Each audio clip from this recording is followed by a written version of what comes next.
Welcome to TESO Consulting Group's DEI podcast series, Why Is It So Hard? Shining Through the Shadow of Resistance. I'm Dr. Tonya Breland. And I am Erika Leek.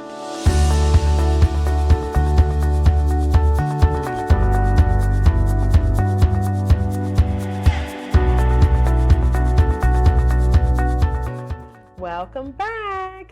I am Dr. Tonya Breland. And I'm Erika Leek. And this is our podcast, Why Is It So Hard? Shining Through the Shadows of Resistance. And in this podcast series, as some of you know, we discuss issues that prevent us from being socially just and free. The goal here is to disrupt the status quo of racial inequality and inequity in systems. Each episode challenges us all to be the change that we want to see in the disruption of the status quo. So let's talk about our topic today. As you know, we're in our DEI Back to School series. Yes. And so our topic today is embracing justice. Yes, embracing justice. And as we have requested in this series, we'd love for you to share this episode with people you know who are in the education system. So whether they're a leader or whether they're a classroom teacher, we recommend that they listen to this podcast and that they are a part of our audience and give us some feedback. So please, by all means, share. If you haven't already subscribed to our page, on YouTube, we do have a YouTube channel. It's TESO Consulting Group, TESO, and we would love for you to be able to share that, to subscribe to that, and to be a part of the conversation. So, embracing justice is our topic today. Let's talk a little bit about what that consists of. So there, as we've been looking at these social justice standards, justice is one of them. Yes. So, let's start with like the first of the justice standards. So the first justice standard is students will recognize stereotypes and relate to people as individuals rather than representatives of groups. I think that's really important. Yeah. If you've ever been a part of a group and been asked, as we talked about social identities in an earlier podcast, but if you've ever been asked to speak on behalf of an entire group, there's a weight and a burden. It is. Yeah. And it's completely ridiculous that, I would be asked to speak about what Black women want, do, experience. The truth is, as we've said previously, is that no group is a monolith. And I think that's what this is saying. Like, we want kids to recognize the fact that stereotypes exist, which is these gross overgeneralizations of a group, and that people are individuals. Right. Right. People are individuals, absolutely, and that nobody represents. And it's not even fair, to think that I can speak for you, and all my Black friends, if you will. No, I can't. I can't, because all of us have different views and different feelings and experiences and beliefs, and it's just, we just aren't the same, and nobody is. And so teachers really getting to a place where and educators really getting to a place where we help one another understand and see the individualism that exists, with each person, and that, the more we learn about each individual person, the more we learn about people, period. I think that's really important. And I think that means that in spaces where, in classrooms, as you seek to create these safe spaces in your classrooms these just spaces. How about that? That's right. These just spaces.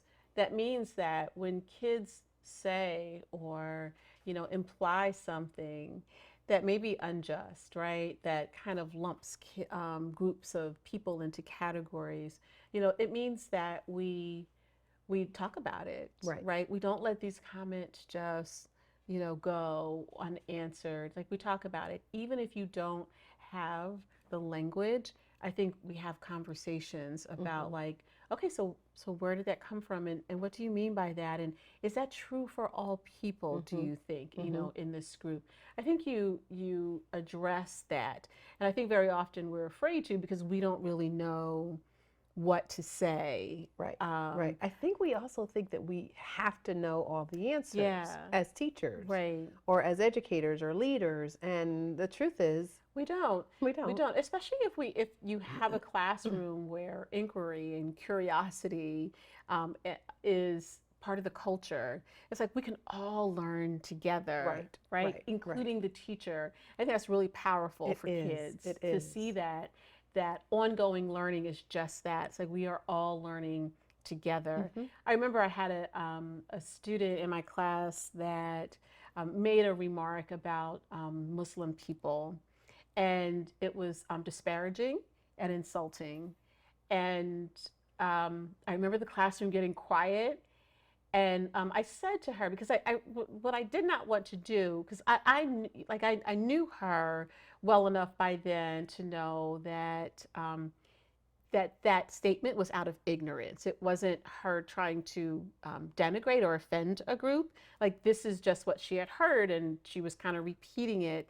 And so it was important to me as a teacher to not squash her ability to share in class and Mm-hmm. to ask questions. But it was really important for me that she and other kids hear that we can't speak in these generalities about large swaths of people. Like, we absolutely, that can't happen. And so the question, I knew that she was pretty strong in her Christian faith. And the question that I asked her was, do you know, do, would you say that you know some Christian people? And she said yes.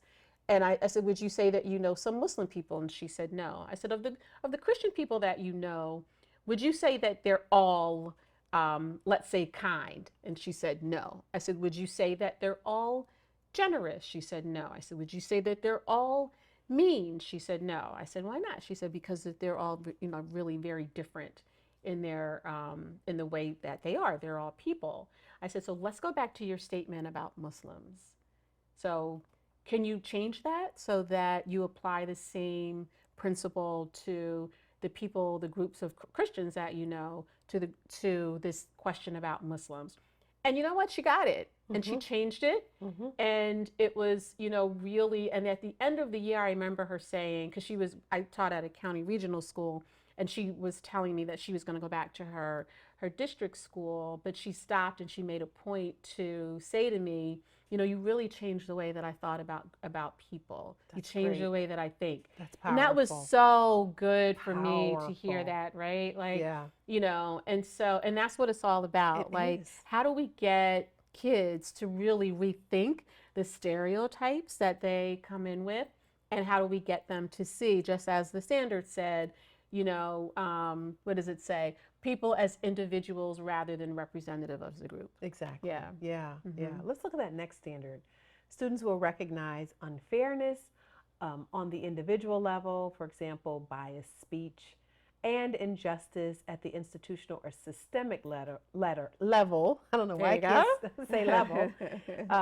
For example, discrimination. Mm-hmm. So, you know, getting kids to a place where they can recognize where something is unfair Yeah. and where something is either discriminatory or biased is powerful. Yeah, and the distinction, right, Right, between that individual and the institutional. right. I think it is But powerful. that I comes agree. from, what we talked about in our last episode. It comes from getting to know one another, understanding the experiences and the differences, Yeah. and it comes from the connections that are made, because then now you can be sensitive to what's going on. So I was watching something on Netflix. Actually, I was getting my nails done, and it was on the screen. Mm-hmm. And in this particular show, there were two people who were working with a group of after school kids, and it was a school that was predominantly Latino, and the principal was black. and the principal was making disparaging statements about the black, not the black students, I'm sorry, but about the Latino students, and kind of stacked the after school program with the black kids, where it was not proportionate to the number of Latino kids. And one of the women who appeared white was offended by what she was observing, and had made a comment to her colleague, who was a black woman, about I've got an issue here with how the principal is dealing, addressing and talking about these students. And the black woman, though she could see the problem in what he was saying, didn't at that point choose to address it, because she was just happy to have kids in the after school program. And so she was willing to overlook that. And now these are adults. Okay, so as you were talking earlier, we talk about helping children understand the unfairness. We also have to help the adults understand the unfairness. Right. So there's clearly some bias and some discrimination that's happening on the part of the principal. And for whatever reason, the other black woman did not feel empowered to speak out against what the principal was saying. And so if the adults don't speak out against the unfairness, how do we teach children to speak out against unfairness? Although I think sometimes kids are a little more bold. I think kids are bold too, but when kids are very often in places where they have absolutely no authority, and no voice, and so for them that becomes a bit of a challenge. In the beginning, in our intro, we talk about really being able to disrupt those systems, disrupt the status quo where these systems can exist, and not recognizing that they're there is one of the reasons why it continues to exist, right? We get to the place where we don't even see it anymore. We don't even see it, or we take for granted that this is just how it is. We don't even see it. We don't even recognize that it's unjust. And I do think that's part of the challenge, which is why I love this standard about kids like recognizing unfairness on two different levels. And I think that we often talk in education about rigor. I mean, talk about like a rigorous expectation for them to recognize that it exists. And I also think in them, we'll probably talk about this in the next episode, but that action is important too. So once we recognize that it exists, what is the mechanism in this classroom or in this school to address it? So it's one thing to teach kids to recognize it, but they must have a mechanism to act on it as well. Yeah. But that recognition piece is the key. Yes. And but kids have to understand what's considered bias and what's considered discrimination and what's considered unfair. Yeah. And it's easy for them to notice unfair treatment, from if there are groups of students. So there are times that we will show a scenario, a case study to groups of teachers. And one particular case study involves some black girls being reprimanded by their white teacher for talking in class. And the students in this case study share, those black girls share that the teacher didn't address some of the white students who had also been talking. And so that in that scenario, the teacher then shuts those students down and excludes them from class and kicks them out. Right. And so, that is a situation that's quite unfair. Now, if the classroom were a just classroom and a classroom that embraced justice, if the teacher is pointing out something in the girls in these black girls that she's not pointing out, in particular it was white boys, in the white boys in the classroom, if the students are able to say, that's not fair, I noticed that you're not doing that when the white boys are talking. If it's a just classroom, the teacher would stop and say, wait, let me think about that for a minute. Yes. I don't think I realized Right. that I had been singling you out Mm-hmm. over these other Mm-hmm. children. Mm-hmm. Let me now address that, Yeah. and now we've got a teachable moment here. Right. Now there can be a conversation in the classroom that, you know what, it wasn't fair. You're right. When I think about it, they had been talking, and for some Mm-hmm. reason, they didn't bother me as much. And maybe I need to look at my own bias. Mm-hmm. Wow. Can you imagine if that were the case in that classroom? Yeah, and I think it creates, right, this space again where we can all learn from Yep. each Yep. other, Hmm. and that mistakes aren't sort of like these, fatal flaws, but they really become these teachable moments and Growth these opportunities opportunities. to learn from each other. But we talked about this in an earlier podcast, but that's when you plant those seeds early Hmm. in the year in that classroom, that this is a safe space for all of us to make mistakes. Hmm. This is a safe space for all of us to figure out how we will work through our unjust moments. Right. Like, how will we Right. do that? Right. And I think that's important. But I think, yes, I love that standard. I love Hmm. all of these standards. Hmm. But Hmm. the next one talks about, it says students will analyze the harmful impact of bias and injustice on the world historically and today. Yeah. So I have a story that I'm not sure if I've shared in previous episodes, but my son was a high school student, and he's now 28 years old. So this is a number of years ago, and he happened to go to an independent school where he boarded, and that was like a really amazing opportunity that Mm-hmm. he had as a student. And in this particular school, he was staying in the dorm, and he was a leader in the dorm. So in college, they have RAs, Mm-hmm. Mm-hmm. resident assistants, and so they had something similar to that in this school, and he was one of those. And he noticed that one of his classmates was flying the Confederate flag in his dorm room. Mm-hmm. And so he goes to the dorm director, and the dorm director was, prepared to go and intervene. And he said to the dorm director, "I would like to talk to him." He and another one of the other dorm leaders, one of his classmates, who also was black. And he said, "We would like to go and talk to the student before you intervene." And so they went and they had a conversation with the student, and it was dialogue basically, where in that conversation they started helping this young man to understand the history behind the Confederate flag Mm-hmm. and Mm-hmm. what it represented Mm-hmm. to black people. And by the end of the conversation, the young man took the flag down. That's awesome. And it was a really powerful, Mm-hmm. powerful moment where he as a student felt empowered to be able to have dialogue with his classmate Mm-hmm. enough that the classmate made a change. Mm. Like, it wasn't a fight. It didn't turn into some kind of like, this group against this group kind of a scenario. It was, "I want to have a conversation with you, and I want to help you understand why this flag is offensive to me." Yeah.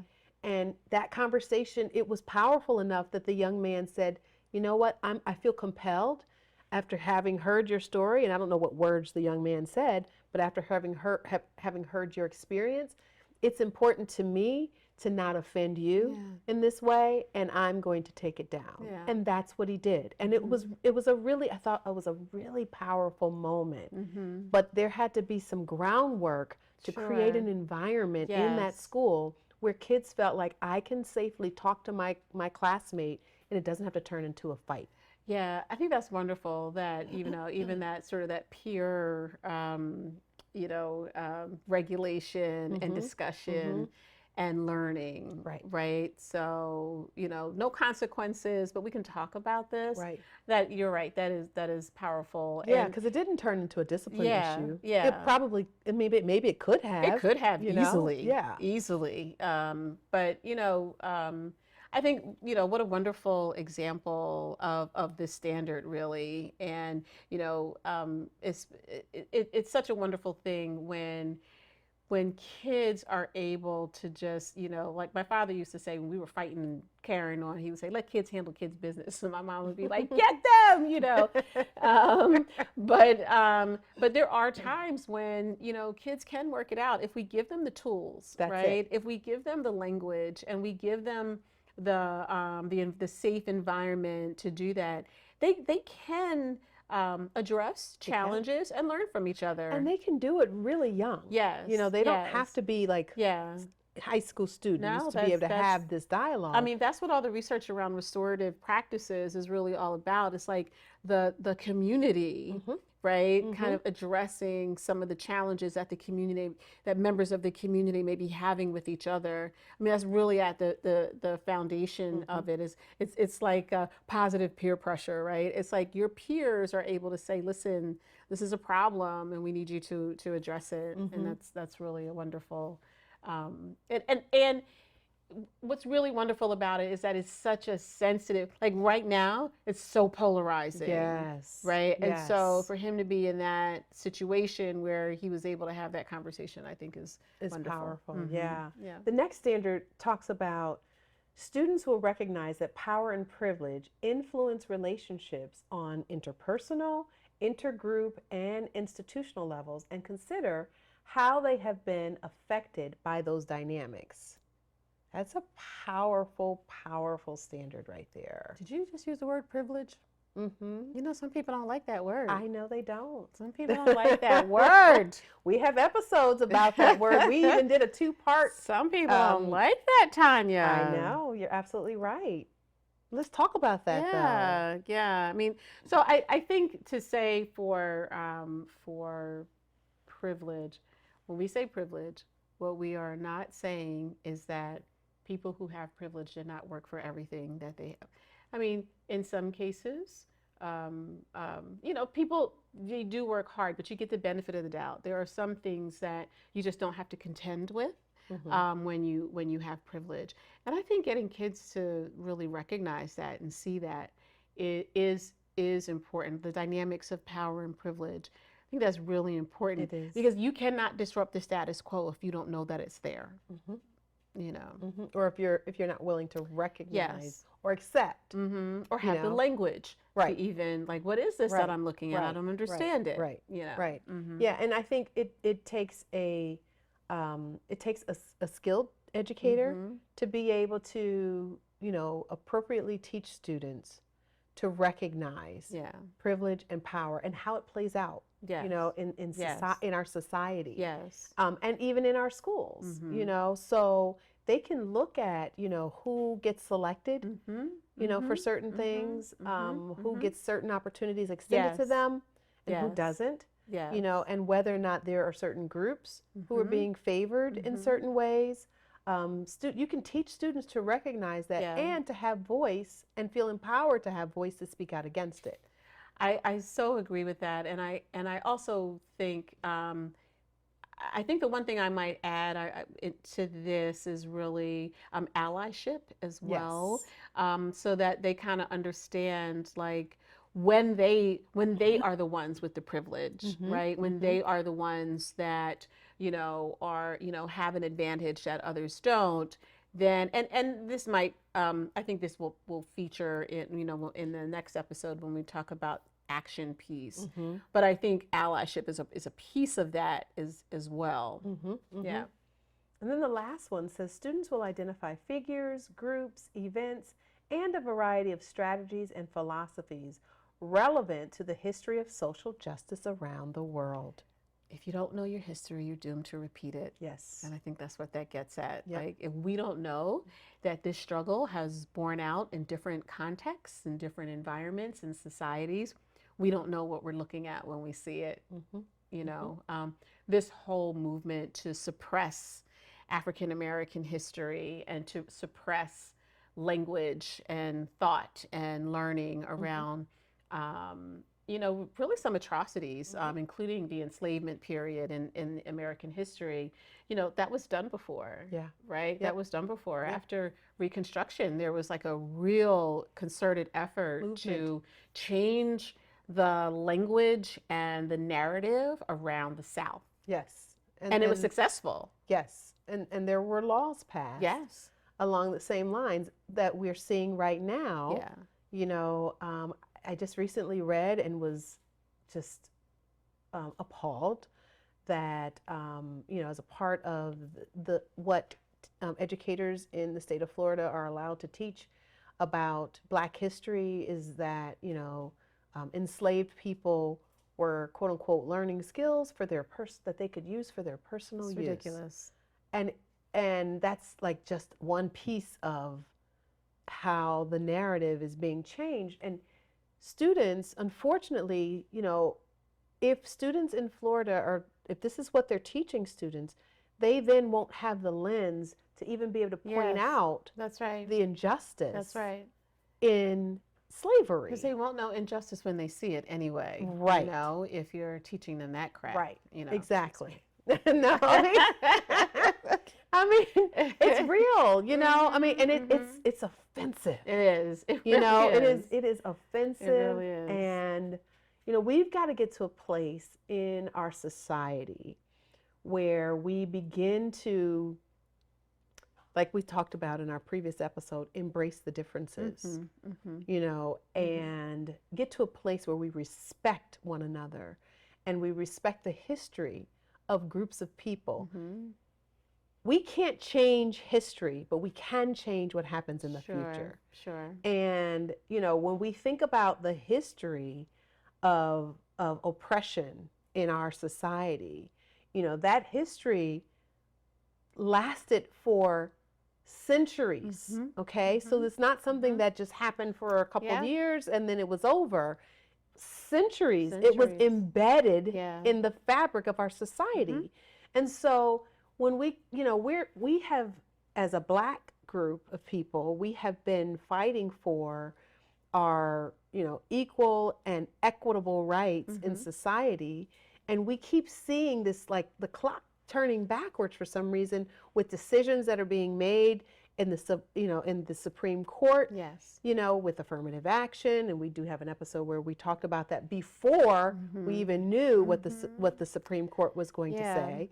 And when we look at how now the laws are like being repealed, if you will, and being changed to go like backwards, you know, we are going to end up in another horrific time period, you know, where our children, you know, are not going to be in safe environments unless and until as an education community, we stand together and we say that justice for all, you know, we make students repeat the Pledge of Allegiance, and a part of that Pledge of Allegiance, you know, talks about justice for all. Right.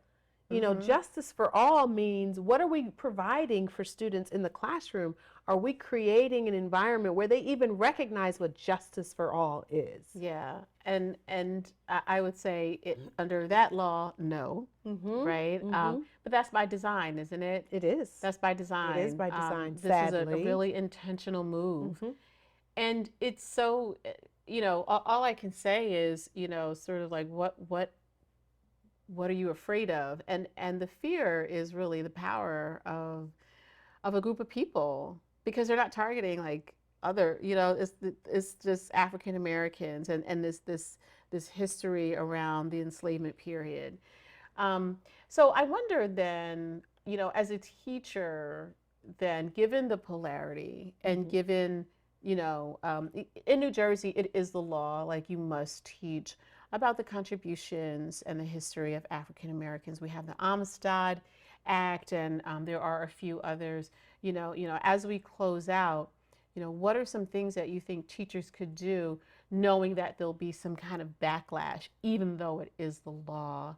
Like, where would you suggest a teacher to start? So, one, I would suggest that the teacher educate themselves. So, you know, professional learning, there's only so many PD days in a given school year. I think teachers should have the take on the responsibility of learning and be lifelong learners for themselves. So really knowing what the Amistad Commission is all about, really knowing what the Holocaust Commission is all about, the Italian Commission, Heritage Commission, understanding more about the Latino background. I believe there's probably going to be a commission for Latino students, for Asian and Pacific Islanders, understanding, so really doing your own research and homework around different groups of people is really, really important.